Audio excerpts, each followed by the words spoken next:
నమస్తే, నేను మీ ఈశ్వర్. ఈ 6 న్యూస్కి స్వాగతం. వార్తల్లోని ముఖ్య అంశాలు: ఓఆర్ఆర్ పరిధిలోని గ్రామ పంచాయతీలను మున్సిపాలిటీలో విలీన ప్రక్రియలో ప్రభుత్వానికి ఊరట దక్కింది. గ్రామ పంచాయతీల విలీనంపై దాఖలైన పిటిషన్లను తెలంగాణ హైకోర్టు గురువారం కొట్టివేసింది.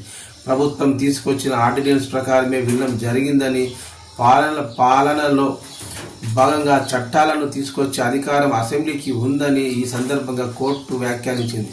రంగారెడ్డి, మేడ్చల్, సంగారెడ్డి జిల్లాలోని 51 గ్రామ పంచాయతీలను మున్సిపాలిటీల్లో విలీనం చేస్తూ రేవంత్ రెడ్డి సర్కార్ ఆర్డినెన్స్ తీసుకువచ్చింది. అయితే పంచాయతీల విలీనాన్ని వ్యతిరేకిస్తూ పలువురు హైకోర్టులో సవాల్ చేశారు.